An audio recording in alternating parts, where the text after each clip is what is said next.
familiar. And the Zen experience is one which is quite direct, is that if you can stop that process,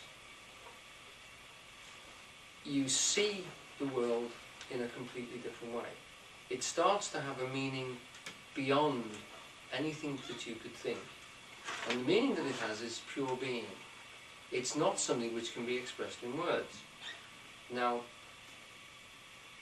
we've got hints at it with people like William Blake when he said, you know, when the doors of perception are cleansed, when you stop structuring and looking about filled with ideas, the world comes into you.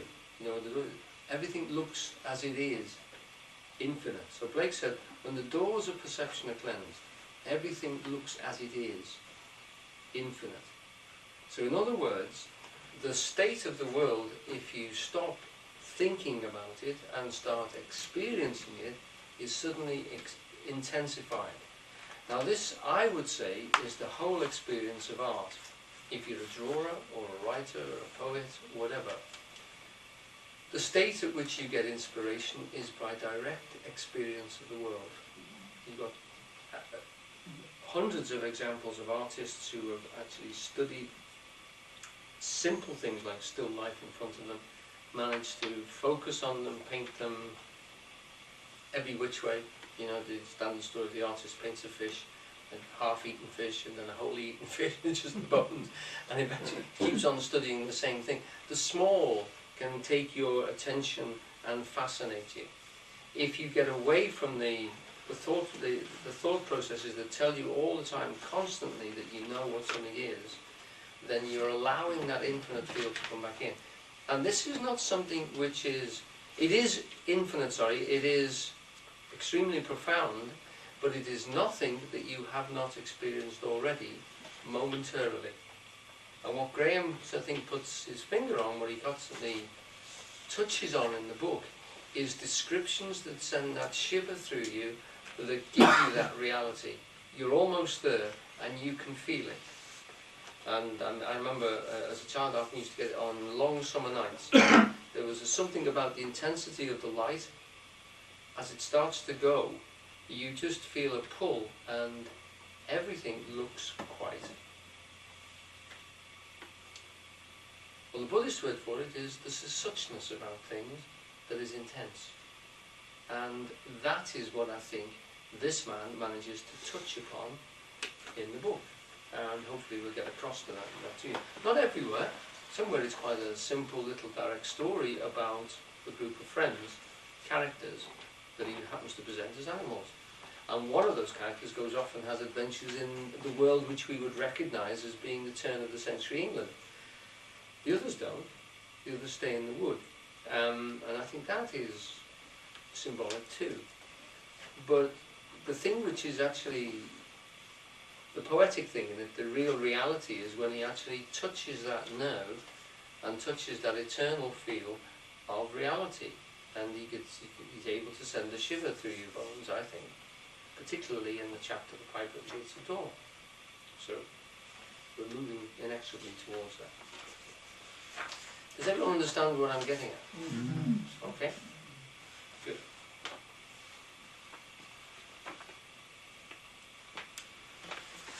For many of us nowadays, the clearest way to represent and discuss the impact of that experience is in the directness of the Zen description of the world. Now, this may not be true for you, but we have a burgeoning effect now in meditation. It's amazing that there are several magazines now which are producing, making good money, I can assure you, and lots of courses. Try to describe and to articulate and to teach processes from Zen meditation, because Zen is actually, I would say, the clearest and the purest form of what we could say the mystical aspect of religion. It's trying to cut away any references to a deity, any references to religious practice or to worthiness or being saintly or anything, and just saying that every person can, with practice, with effort, control their thought processes, get them into a state when they can perceive reality in such a way that there's no other word for it, they become enlightened. Now when Zen says that, it's saying that what we find embedded in all the other religions is an experience which individuals have retranslated. It's an experience of the eternal, which is they would say is at the root of Christianity, Buddhism, Hinduism, Mohammedanism. All of those processes are individuals who have had an extreme experience of reality and come back and try to encapsulate it in words and found it extremely difficult. And the processes get more and more chewed up and mangled up, so they become more just structures, thought structures with vast histories and rules and regulations to try and get these processes organized and catalogued, and that it gets further and further away from what it should be, mystically be, direct experience. Zen says keep coming back to the experience, keep coming back to the real world, and put yourself into it. Don't think yourself out of the box, but put yourself right back where you are, here and now. Okay? Does everyone make sense about that? Mm-hmm. So when I'm saying Zen in this, I'm not actually talking about a particular type of doctrine which has to be swallowed, and I'm not saying it's the best, that's all. I'm just saying it's often the clearest, because they regularly cut away all the rubbish and said, this is what the actual activity is all about. All the other stuff is fine and dandy, but this is what you should be doing. And if you're not doing this, then you're not going to get there anything like the way you are. Going to church isn't good enough. Being a good person isn't good enough. It's the experience is what you're after. That's the thing. When you've got that, all the other things, as Jesus said, are added on. First find the kingdom of heaven. When you've got that, all the other things will be added. So if you try and put the other things, you're putting the cart before the horse. If you're trying to be good and worthy and do all these sort of things, you're doing it for credit. You're building up credit. That's not the process. That's egotistical. That doesn't work. So no matter how good you try and be to get there, you won't do it. Get there, and then all the other things happen magically. Because you're there, you cannot damage other people. You cannot harm them in the way that you could before. You cannot store up credit. It means nothing. You know that you're at root a different being altogether to the egotistical, normal, everyday human being. So all those processes melt away. Now when they say that, you suddenly think to yourself, well, maybe that was what Jesus was saying. I mean, not what the Bible says, because there's an awful lot of people trying to interpret what this man was saying. But maybe that's what Jesus was trying to get at. And most of the saints as well were trying to get across this point, that something could hit them, change their lives completely, like St. Paul. He wasn't a good man. He didn't earn merit and suddenly get there.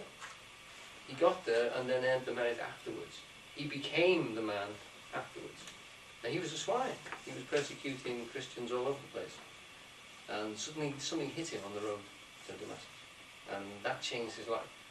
He didn't have to be good, and it changed his life. God didn't reward him by enlightening him. Mm-hmm. The other thing happened the other way around. And maybe that's what the Zen people say is the process.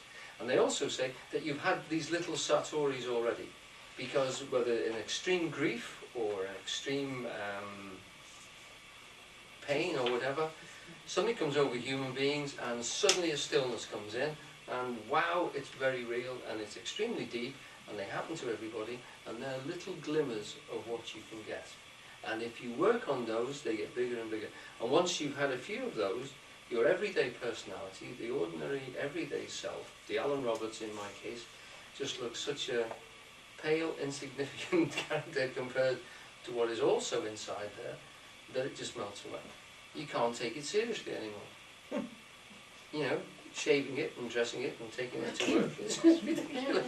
It becomes a joke. And it becomes more and more humorous. And the nice thing about Zen is there's a wonderful humour in it. You know, there's lots and lots of humorous points in it. So if Brubeck said, Zen is when? Zen is when? Yeah.